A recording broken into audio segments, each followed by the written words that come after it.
People talk about leadership all the time. What if I told you that sometimes the best leadership isn't doing anything at all and actually following what the consensus is doing? Sounds counterintuitive, but I'd like to explain. Hey, my name is Kyle Henson. I'm the lead pastor at Spring Valley Church in Berks County, Pennsylvania. And one of these days, it's going to be warm enough for me to move from my back porch out into my deck, actually outside. We're not quite there yet. We are at the 5th year anniversary of the pandemic in which America shut down. And I've been doing a series of videos reflecting on lessons learned or not learned during those 5 years. And so I did a video on the 5th anniversary of the shutdown. I did a second video, the 5th anniversary of the first Sunday we had to go virtual. This is being released on the 5th anniversary of us having our first Wednesday night virtual Bible study. At our church, Wednesdays are usually a big small group night. We have childcare available, and people come and they break into small groups all over our campus. And during the pandemic, we couldn't do that. So we had to record Bible lessons. We called them Wednesday in the Word, and then we released those, and people could watch them virtually. So it's another 5th year anniversary. I am so sick. You're probably sick too of COVID, and you don't want to think about it, and you don't want to have conversations, but I'm convinced that there are still lessons that need to be learned. And if you missed the first 2 videos, you can go back and watch them. We talked about my general experiences and how COVID was an apocalypse. It was a revelation, revealing of the state of our homes and how our homes are not healthy and were not healthy. Today, I want to talk about how leadership sometimes is found in taking the middle path. A big lesson I learned in COVID, and this goes very much with the very first video I did, where I talked about how social media makes our problems worse by creating echo chambers where we're polarized. A big lesson is that the extreme right and the extreme left, both of which were vocal, got it wrong. I have friends on not even the extreme right, but farther right than I am. I would consider myself center right. I have friends that were farther right than I am, and they didn't like the idea of any kind of shutdown, any kind of modification of life, whether it's masks or social distancing or just things shutting down that normally would be open. They don't like that at all. And they didn't think that we needed it. And they thought that it was the plandemic. Maybe you remember that. It's a plandemic. And then I had friends to the left of me that, they thought that we weren't doing enough and that we were being bad neighbors. Jesus says to love your neighbor as yourself, and we were being bad Christians by not doing more longer. And I believe that both of those sides were proven definitively wrong. For my friends on the right, I know people who died. I know people who died who would not have died otherwise. It's unlikely, anyway.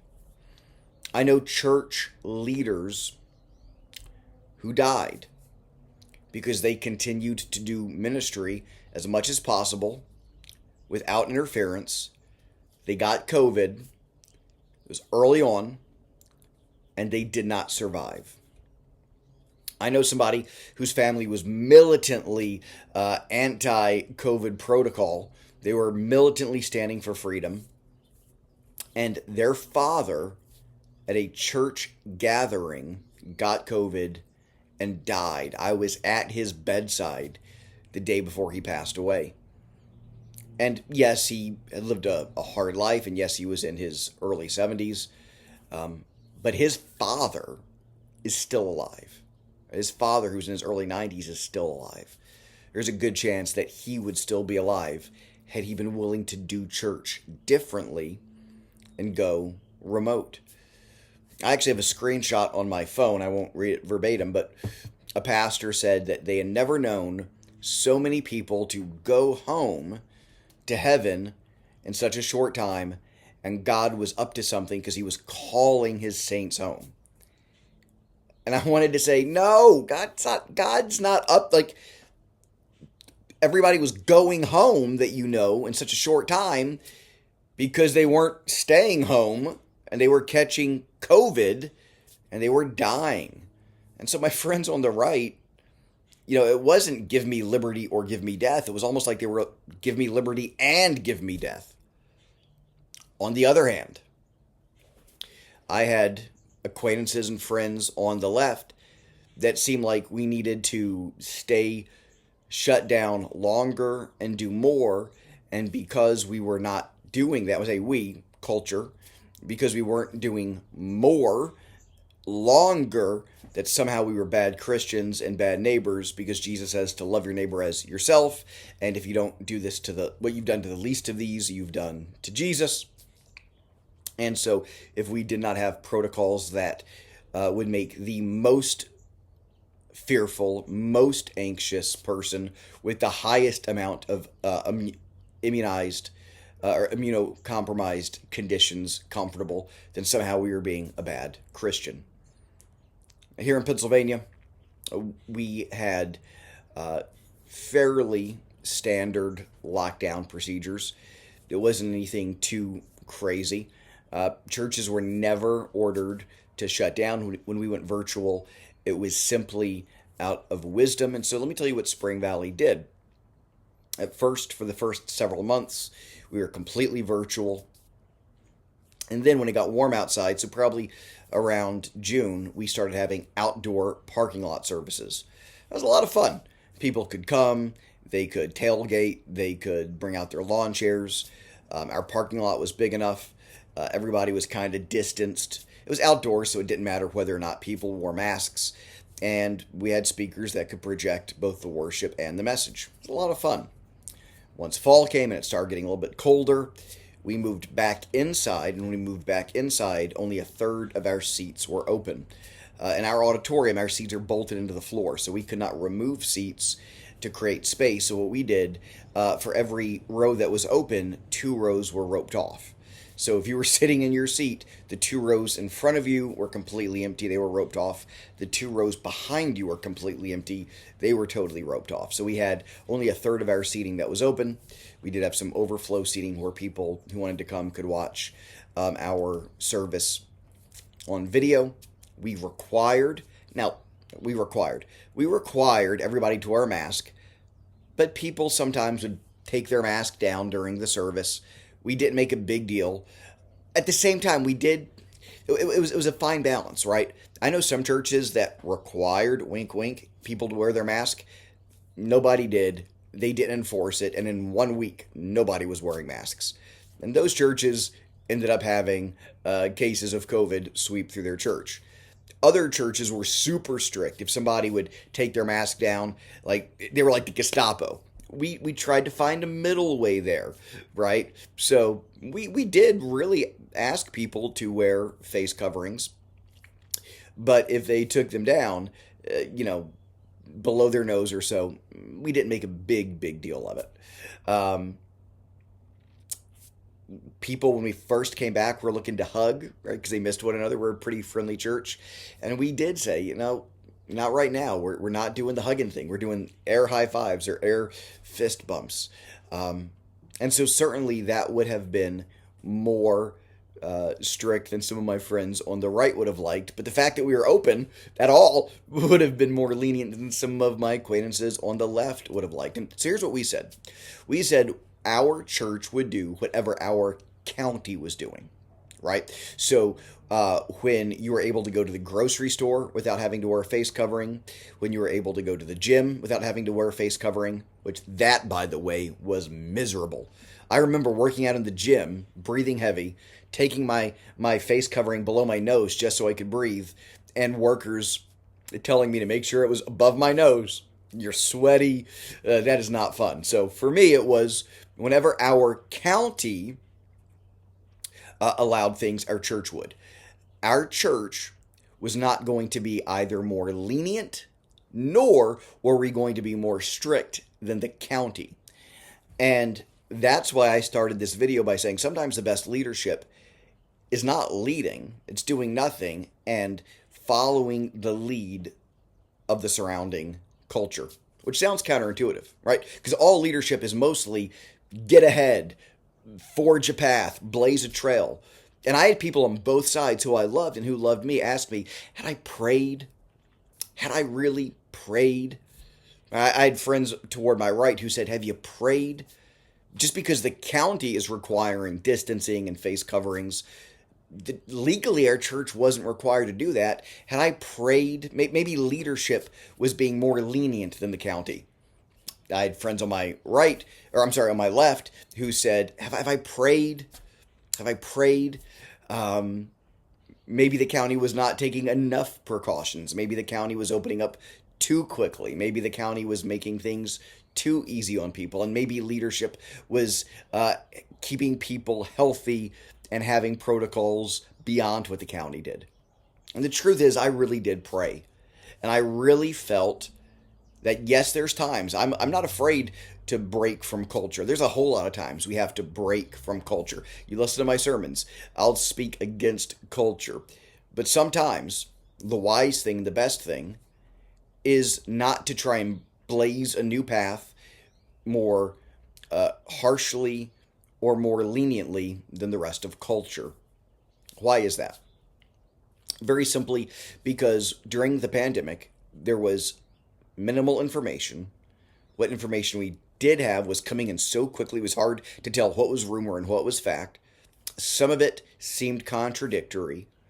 And so and I'm certainly not a biological expert, so the best thing to do was at that moment to essentially crowdsource wisdom and to say, church will be an extension of the rest of your life. Some people didn't like that. Some people didn't like the fact that when they went to the grocery store, when they went to the mall, or when they went to the movie theater, or when they went to the gym, they had to wear face coverings. And they wanted church to be the one exception, the one oasis where they wouldn't have to wear a face covering. And for those people, they were disappointed. Others wanted church to be stronger with mandates. There's one social media influencer who I do not personally know, and this person does have severe autoimmune issues, and they have some children with autoimmune issues, but they were angry even at more left-leaning churches and organizations for opening up when they did. I'm talking years later, like opening up in 2022, for making social distancing an option and for not requiring face coverings. And I wanted to be compassionate, and I didn't reach out to this person because they seemed like they were pretty. I was reading their social media post, and they seemed like they were pretty short on patience. But I genuinely wanted to ask, like, what do you want? What do you expect? Because by reading this, it looks like, because you have an autoimmune disease, you expect and you are hoping that the entire society would forever require face coverings and social distancing. I think that's what this person was saying. And in love, I would say that's incredibly unrealistic. And for people like that to take Jesus' words of what you've done to the least of these, you've done to me, and for people like that to say, hey, I'm the least of these, I'm immunocompromised, it's safer for me physically and more comfortable for me mentally to be in places where everybody's required to wear a face covering and everybody has to social distance. So therefore, I think all of society should change how all of life has been done for all people in every society forever. I think it's unrealistic, and I also think it's twisting Jesus's words out of context. So yeah, we chose the middle path. And you know what? It worked. We opened back up, and while friends of mine who I love, and they had different ways that they handled the pandemic, which is totally fine. I don't think that we were necessarily better or worse. What we did was right for us. But while friends of mine opened back up and they did not require face coverings or social distancing as much, I saw waves of pandemic sweep through their church. I know some churches where the entire worship team got COVID, and so they were trying to scramble and figure out how they were going to do worship, or the entire leadership team got COVID, and so some weeks they were trying to do church on a shoestring team because almost all the leadership was sick. We did not have that experience. In fact, for 2 years, we didn't have any outbreaks of COVID by God's grace in our church until 2022. Early 2022, 2 years after the pandemic, those that wanted to be vaccinated had already been vaccinated. The virus had mutated, so it was not nearly as serious a strain of COVID as those early kind of OG COVID strains. And yeah, by 2022, we did have a bit of an outbreak. It was the first time I got COVID. Yeah, it sucked, but it was like the flu. People didn't die. And so when people ask me, well, do you really think that face coverings did anything? Some of the evidence suggests that face coverings didn't do anything. Maybe they didn't. But perhaps what they did was psychologically to remind people, keep your distance. Maybe the coverings themselves didn't do anything, but psychologically it helped people to remember, keep your distance. Was 6 feet an arbitrary number? Absolutely, from what I can tell. Again, I'm not a medical professional, but it looks like 6 feet distance was an arbitrary number. But it was better than no distance. And as distance helped people from getting in contact with COVID, my screen just gave a thumbs up. I don't know if you can see that. Don't know why. Sorry. But yeah, thumbs up for not getting COVID. Fireworks. Fireworks for going 2 years without an outbreak. My point is very, very simple. My point is sometimes middle ways are bests. I respect my friends to the right. I respect my friends to the left. But for my friends to the left that had more restrictions longer, I think it was unnecessary. For my friends to the right that had less restrictions and really didn't do any at all, I think that they could have continued their way of life. They didn't have to stop, but they could have modified it temporarily. And I do think less people would have died. And some people who are no longer with us would have been with us. So yeah, I'm looking here at my notes, making sure I didn't forget anything. There's extremes. Would I have done anything differently? Probably not. I think maybe I would have opened up a little bit earlier. Maybe I would have been a little bit quicker at allowing face masks to go away. Yeah, if I'd have done anything a little bit differently, I probably would have been a little bit quicker to go back to normal. Nothing dramatic, maybe a week or two, at the most a month. But I don't think I would do that much differently 5 years after the fact. A lot of extremes. The middle way is often the best, despite what people say. And sometimes leadership isn't charting a new path. Sometimes leadership is taking good wisdom, keeping your head, keep calm, and carry on. Hey, do me a favor. Like this, comment. If you have a question, comment. I'd love to interact with you. Subscribe to this channel. If there's interest, I'll put a new video out soon. All right, guys. God bless. Bye-bye.